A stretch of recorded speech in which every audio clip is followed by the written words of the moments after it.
범사의 하나님을 인정하라 라는 제목으로 함께 말씀을 나누고자 합니다. 오늘 말씀에 보면 5절 하반절에 내 명철을 의지하지 말라 라고 이야기합니다. 의지하지 말라. 의지하지 말라. 그 말은 대부분의 사람들이 의지한다라는 거죠. 이것이 부정적인 의미도 있습니다만 사실은 의지하는 것, 긍정적인 것도 있지요.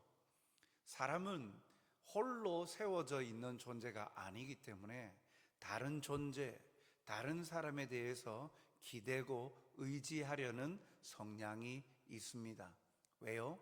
하나님께서 사람을 창조하셨을 때 관계 속에서 만드셨고 그 하나님과의 관계 속에서 하나님을 의지하는 존재로, 기대고 의지하는 존재로 만드셨기 때문입니다. 그 대상이 하나님에게서 다른 대상으로 옮겨졌기 때문에 그 대상이 잘못되어져서 당하는 어려움들이 있습니다. 그런데 오늘 본문에 보니까 사람들이 의지하지 말아야 될 것, 내 명철을 의지하지 말라라고 이야기합니다. 명철. 이 일의 이치를 분별하는 능력이죠. 사리를 분별하는 능력이 이 명철입니다. 그런데 이 명철, 사람의 이 명철은요, 기대할 만한 것이 못 됩니다. 왜요? 사람의 환경이나 그때 당시의 감정 여하에 따라서 그 분별력이 왔다 갔다 한다라는 거예요. 우리가 탄핵 그리고 대통령이 바뀌어지는 이 과정들을 우리가 경험해 보면서 대법관들의 그 판결도 다르다라는 것을 우리가 경험했죠. 똑같은 법 조문인데 그 법 조문을 대법관들이 어떠한 성향, 어떠한 관점에 따라서 일치되는 관점도 있지만 그렇지 않아야 하는 판결도 나오더라는 거예요. 똑같은 법 조문인데 그것을 해석하는 것이 다르다. 이와 같이 사람들이 동일한 말이라 할지라도 그것을 동일한 상황을 똑같이 분별하고 판단하는 것이 아니라 그 사람의 성향, 그 사람의 감정, 그 사람이 가지고 있는 여러 가지 삶의 환경 여하에 따라서 다르게 결론이 나오기도 하다라는 겁니다. 그렇기 때문에 명철, 자신의 명철, 사리 분별하는 그 명철을 의지하지 말아야 될 이유가 바로 여기 있는 거예요. 사람마다 똑같은 상황이라 할지라도 똑같은 사람이 다른 판결을, 다른 판단을 내릴 때도 있다라는 거죠. 이와 같이 감정과 상황에 따라서 제한을 받기도 하기 때문에 사람의 명철, 자신의 판단력을 기대거나 의지하지 말아야 된다라고 이야기합니다.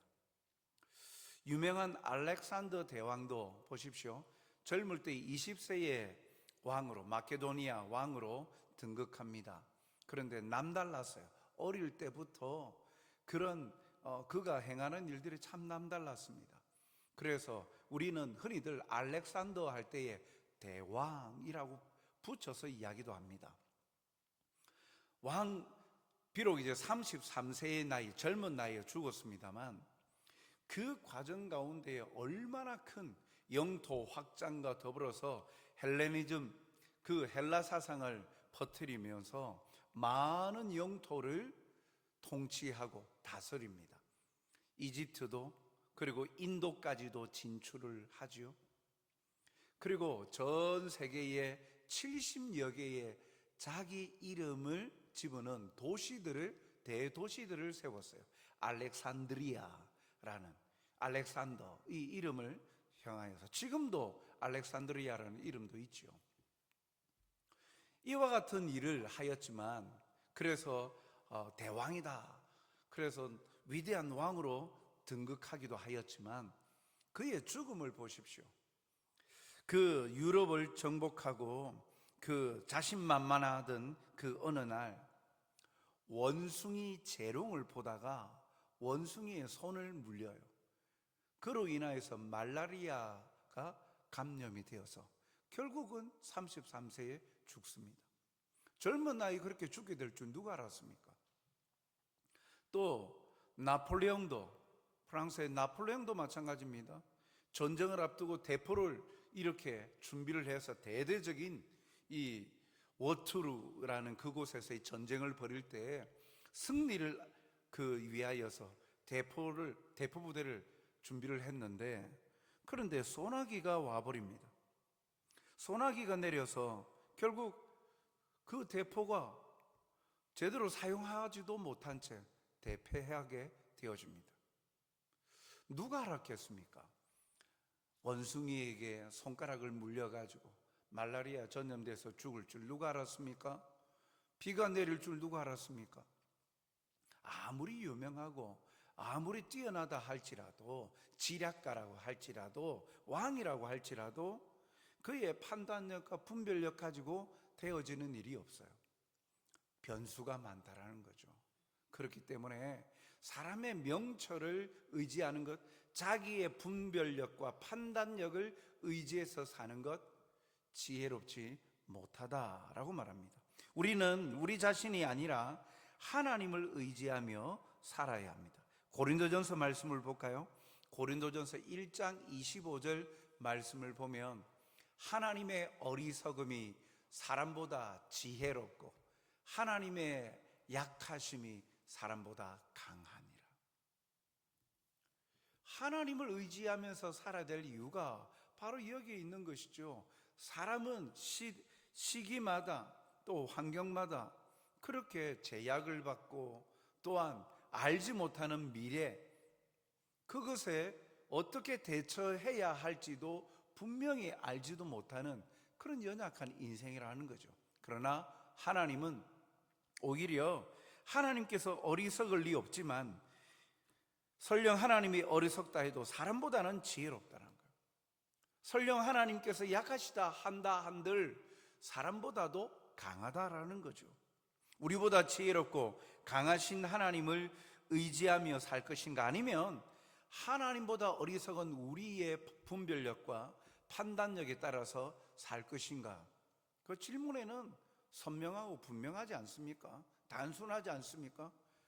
불확실하고 약한 우리의 분별력과 판단력에 따라서 의지하면서 살겠습니까? 세상을 창조하신 하나님을 따라 의지하고 사는 것이 곧 지혜 아니겠습니까?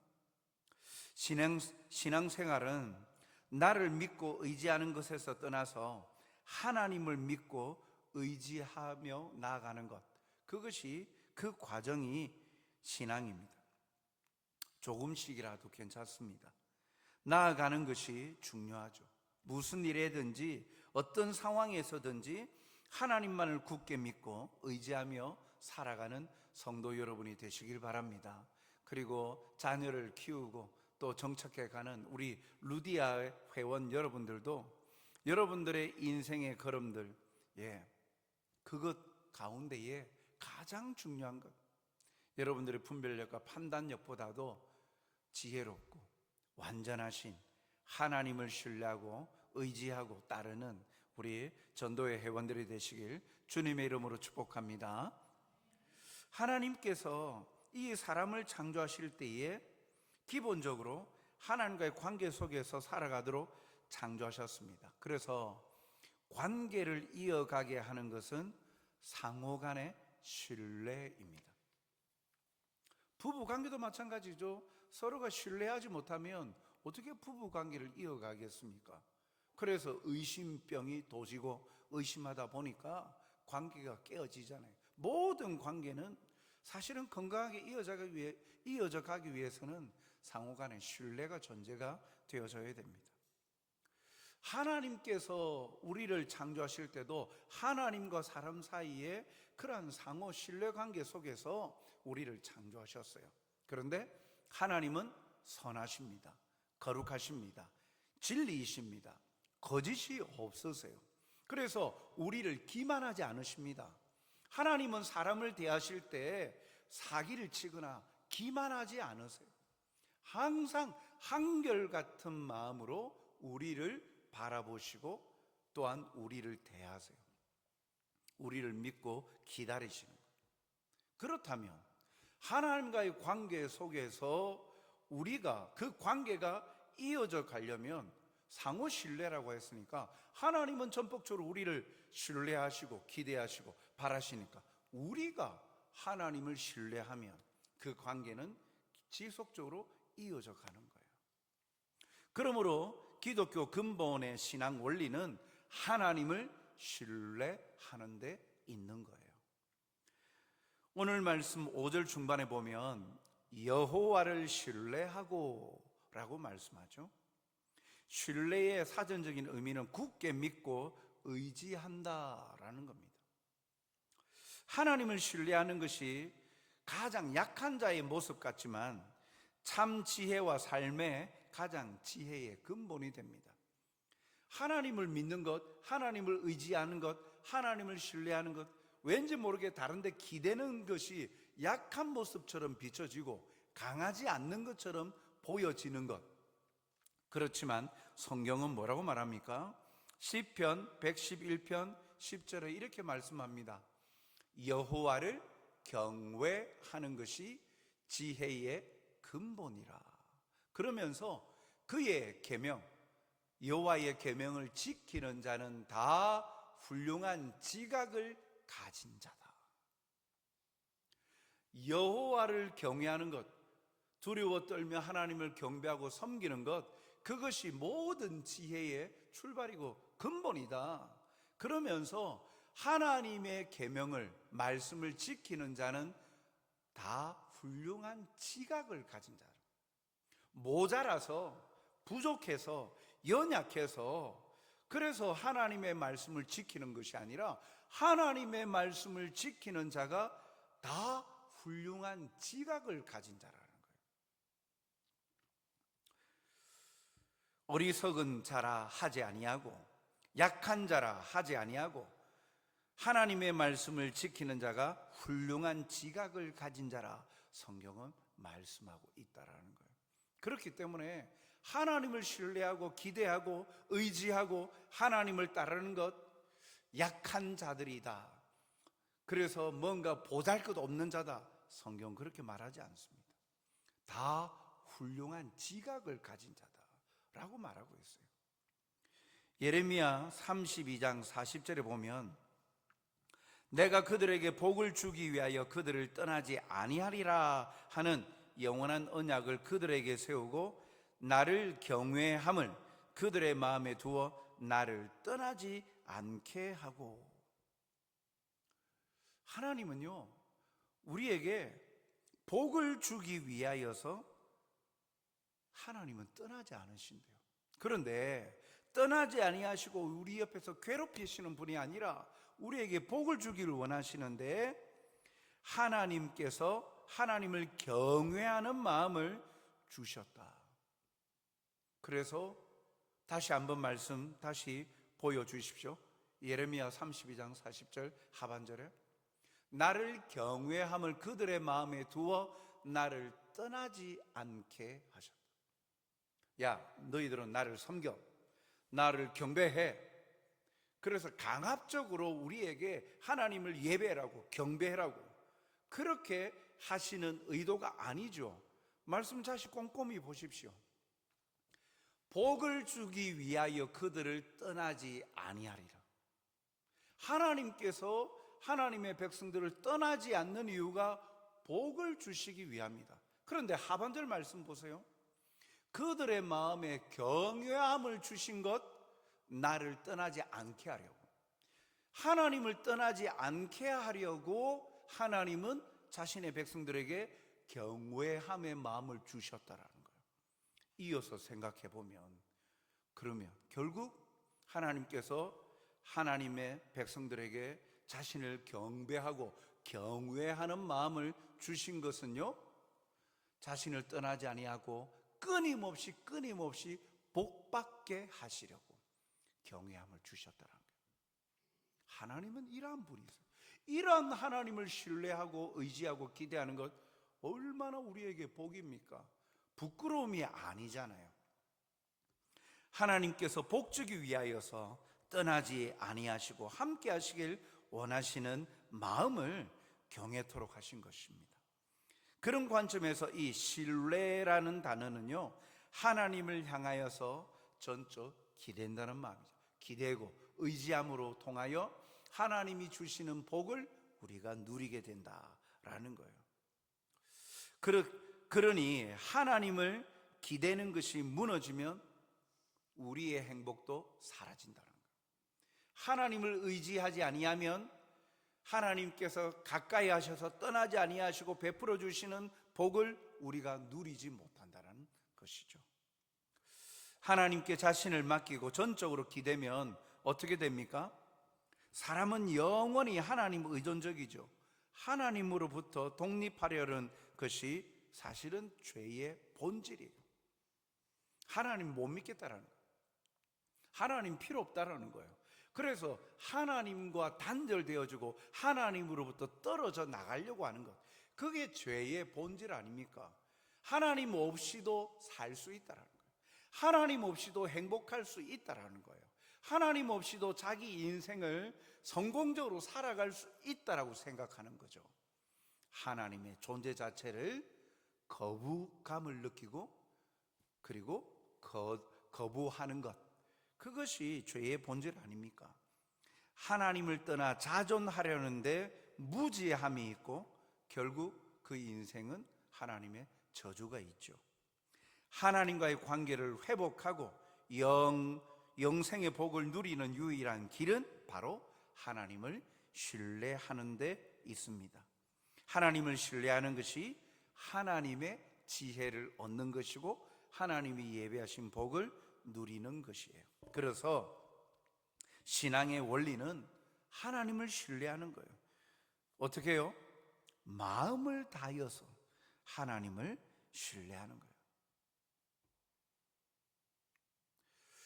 5절 상반절을 보니까 너는 마음을 다하여 여호와를 신뢰하고, 마음을 다한다. 전적으로 자신을 맡기는 거죠. 마음을 다한다는 것은 다른 곳에 마음을 두지 않는다는 거예요. 다른 길이 없다는 거예요. 오직 이 길밖에 없습니다. 오직 하나님밖에 없습니다 라는 마음, 그게 마음을 다하는 것 아닙니까? 여기도 발 담그고 저기도 발 담그는 것, 그건 마음을 다하는 것이 아니죠. 두 마음을 품는 것이죠. 여기에서 마음을 다하는 건 한 마음을 품는 거예요. 오직 한 마음. 신뢰는 그렇기에 그래서 다 맡긴다는 말이에요. 전적 자신을 맡기는 거예요. 다 맡긴다는 말은 아무것도 안 하는 것이 아니라 말씀을 따라 행하는 것을 말합니다. 신뢰는 그래서 순종과 직결됩니다. 믿음은 순종을 수반하는 거예요. 믿음에는 순종이 따르게 돼 있는 거예요. 기독교의 기본 신앙은 하나님께 대한 전적인 신뢰입니다. 하나님만이 나의 피난처가 되시고 하나님만이 나의 유일한 길이 되시고 하나님만이 어려움 당할 때 가장 큰 도움이시라는 고백이 필요한 것이죠. 역대하 16장 9절 상반절에 보면 여호와의 눈은 온 땅을 두루 감찰하사 전심으로 자기에게 향하는 자들을 위하여 능력을 베푸시나니. 전심으로 자기에게 향하는 자들, 그게 마음을 다하여 하나님을 신뢰하는 자와 동일한 의미예요. 전심으로 하나님께 마음을 다하여 하나님을 신뢰하는 자들을 위하여 능력을 베푸신다. 하나님의 일하심의 기적, 하나님의 일하심의 역사 체험할 수 있는 자가 누구입니까? 전심으로 하나님을 향하여 행하는 자, 마음을 다하여 하나님을 신뢰하고 하나님을 의지하고 나아가는 자들에게 하나님의 역사가, 기적이, 은혜가, 위로가 임한다, 나타난다, 베풀어 주신다 라고 말씀하는 것입니다. 마음을 다함이 진정한 신뢰이죠. 오늘 하나님을 만나는 시간, 이 예배의 생명은 내가 무엇을 가지고 왔는가가 아니라 마음을 다하여 하나님을 신뢰하여 만나는 데에 있다라는 거예요. 내가 어떤 것을 하나님 앞에 했는가가 아니라 나의 마음이 어디를 향하고 있는가, 내 마음을 다하여 하나님을 의지하는 데에 하나님께서 그 은혜를 베푸신다라고 말씀합니다. 그리고 신앙의 원리, 하나님을 신뢰하는 두 번째는 바로 범사에 하나님을 인정하는 데에 있죠. 6절 상반절에 보면 너는 범사에 그를 인정하라 라고 말씀합니다. 즉 범사에 하나님을 인정한다는 것, 범사는 모든 시간, 모든 영역을 말하죠. 큰 일이든 작은 일이든, 내가 할 수 있는 일이든 할 수 없는 일이든 그 모든 일에 다 범사에 하나님을 인정하는 거예요. 뭐예요? 하나님을 무엇으로 인정한다는 거예요? 하나님을 주인으로 인정한다는 거예요. 하나님이 주인 되심을 인정하는 거예요. 내가 행하는 것이 합당한지, 지도와 조명을 받는 것이 옳은지를 분별하여 주시는 주인 되신 하나님으로 인정하는 거예요. 그리고 여기에 인정한다라는 그 말 자체가 원래는 야다, 이야기 많이 들었죠. 야다, 알다라는 것인데, 그건 하나님의 뜻을 안다라는 것을 말하는 거예요. 하나님을 아는 것을 말하죠. 하나님을 진정으로 아는 것을 인정하다라는 단어로 표현하고 있는 거예요. 즉 알게 된 하나님의 뜻을 복종하는 것이 하나님을 인정하는 거예요. 그냥 아는 것으로 끝나지 아니하고 그 뜻이 그러한가 하여서 그 뜻을 알려하고 알고 나서는 그 뜻대로 순종하는 것, 행동으로 옮기는 것, 그것이 하나님을 범사에 인정하는 거예요. 오늘의 주어지는 일에 대하여 조명과 지도를 받습니다. 우리의 삶의 모든 문제의 근간이 우리 마음대로 하는 것에서 나오죠. 그러므로 우리 하나님의 뜻을 묻고 주인 되신 하나님의 가르침을 따르는 것, 가장 안전한 길이 바로 믿음의 지도를 받는 것입니다. 그래서 오늘 본문 하반절에 보면 그리하면 내 길을 지도하시리라. 잠언서 이 말씀은 굉장히 우리가 암송도 하고 많이 잘 알고 있는 말씀입니다. 물으면 답해 주십니다. 그런데 듣기를 원하지 않으면 답이 없습니다. 답이 뻔하다는 겁니다. 그런데 그 뻔한 답에 때로는 해결이 있어요. 알면서 행하지 않아서 누리지 못하는 게 많습니다. 주님께 물으면 지도해 주시고 또한 그것을 이끌어 주시고 이루어 주십니다. 기도는 여쭙는 거예요. 말씀은 성령을 통해 오늘의 답을 주십니다. 범사의 주님을 인정하는 수단이 바로 기도와 말씀이에요. 좋은 습관을 들여야 돼요. 물어야 합니다. 내가 주인이 되면 절대 묻지 않아요. 내가 주체가 되고 내가 주인이 되면 물으려 하지 않죠. 내가 다 아는데 묻는 것 자체가 수치스럽게 여기는 거예요. 내가 약한 모습이 보여지는 것 같아서 묻지를 않아요. 그런데 묻는다라는 것은 이미 그 상대방에 대한 존중이 담겨 있는 거예요. 특별히 하나님께 묻는다라는 것은 하나님의 도움 없이는 살아갈 수 없는 연약한 자입니다. 하나님께서 나의 삶의 주관자이시고 주인이십니다. 고백하는 거예요. 기도 생활을 하지 않는 것은 영적 자만과 교만한 것을 나타내는 거예요. 기도 안 해도 살 수 있다는 거예요. 기도 안 해도 내 삶의 모든 것을 내가 알아서 결정짓고 할 수 있다는 거죠. 하나님의 뜻은 상관없다는 거예요. 영적 자만에 우리는 빠지지 말아야 되는 거예요. 범사에 그를 인정하라. 그 인정하는 것에 우리의 신앙의 삶에 바로 기도의 삶이 있고, 그 뜻을 알아야 되니까 말씀 순종, 말씀을 가까이 하는 삶을 하는 것, 예배의 자리를 사모하는 이유가 바로 거기에 있죠. 예레미야 10장 23절에 보면 여호와여, 내가 알거니와 사람의 길이 자신에게 있지 아니하니 걸음을 지도함이 걷는 자에게 있지 아니함이니이다. 사람의 길이 자신에게 있지 않다. 하나님에게 있다. 그 걸음을, 인생의 바른 길을 걸어가게 하기 위해서는 그 걷는 자에게 있지 아니하고 하나님께서 그 길을 지도하신다라고 말씀합니다. 오늘 헌신 예배를 드리는 루디아 회원 여러분, 빨리 안정이 되어지고 빨리 자녀들이 자라고, 그래서 내 이름도 찾고 내 인생도 좀 자유롭게 누릴 수 있으면 좋겠다, 그날이 언제 오나, 그런 생각들을 혹시 하십니까? 이 시간들도 참 힘들지만 귀한 시간들입니다. 그런데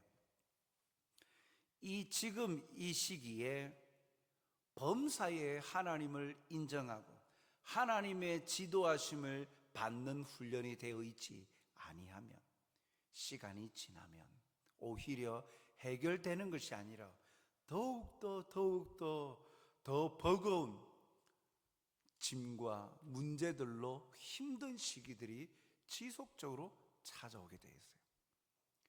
이 시기에 이 훈련들을 하셔야 돼요. 결혼하고 자녀를 낳기 전 부부 간의 관계 속에서도 범사에 하나님을 인정하는 것, 기도의 생활과 하나님의 뜻을 알려 하는 그 경건의 자리에 하나님을 경외하는 훈련들이 부부가 함께 하나가 되어질 때, 자녀가 생겨도 또 자녀가 장성하여도 그 가정은 흔들리지 아니합니다. 우리 가정이 앞으로 어떻게 될까? 우리 자녀가 어떻게 되었으면 좋을까? 늘 노심초사하면서 좋은 것 먹고 좋은 것 보고 좋은 것 입고 또 훌륭한 인재가 되었으면 하는 마음들이 있지 않습니까? 그렇다면 더욱더 범사에 하나님을 인정해야죠. 주인으로 인정해야죠. 특별히 우리 루디아 회원 여러분들, 기도 자리에 좀 열심을 내었으면 좋겠습니다. 물론 공개적인 자리에 안 나와도 여러분들 기도하시겠죠.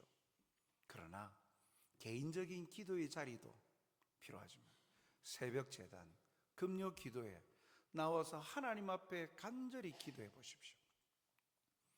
그 자리 맛을 보기 시작하면 멈출 수 없어요. 어떤 맛입니까? 하나님이 함께 하신다는 것. 하나님이 나를 떠나지 아니하시고 오늘 나누었던 말씀과 같이 복을 주기 위하여 떠나지 아니하시는 그 마음을 깨닫게 되어지고 확신 가운데 하루를 시작할 수 있고 또한 가정을 끌어갈 수 있어요. 왜 기도하는 자리는 어르신들만 나오는 자리라고 생각합니까? 일 없는 사람만 나오는 자리예요? 아니죠. 일하기 바빠서 힘들어요. 맞습니다. 힘이 들죠. 육체적으로 힘이 듭니다. 잠을 줄여야 되는 또 새벽 제단도 마찬가지죠.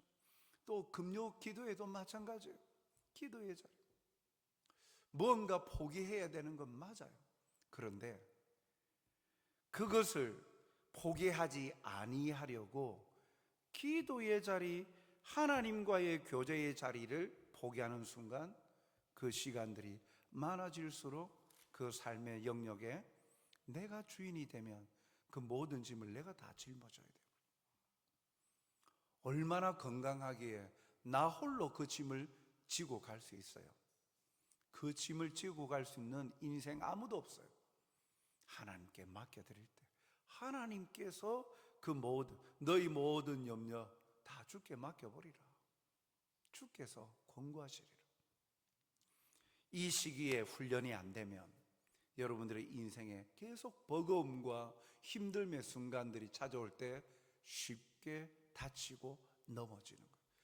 회복되기까지 시간이 굉장히 둘러 힘든 시간들로 찾아옵니다. 오늘 헌신 예배를 드리는 우리 루디아 회원 여러분, 개인의 경건 시간도 가지시고 또 함께 기도하는 자리를 더욱더 마음을 다하여서 함께 하시기 바랍니다. 여러분들이 필사하셨죠? 예, 필사하니까 얼마나 말씀이 그냥 읽을 때보다는 또 다르게 다가오잖아요. 예, 그것이 이어져 가고 또 함께 기도하고 마음을 다해서 함께 하나님이 우리의 주 되심을 인정하는 자리로 함께 더욱더 열정적으로 나와서 하나님이 인도하시고 이끌어 주시는 복된 삶을 누리는 여러분들이 되시길, 성도들이 되시길 주님의 이름으로 축복합니다.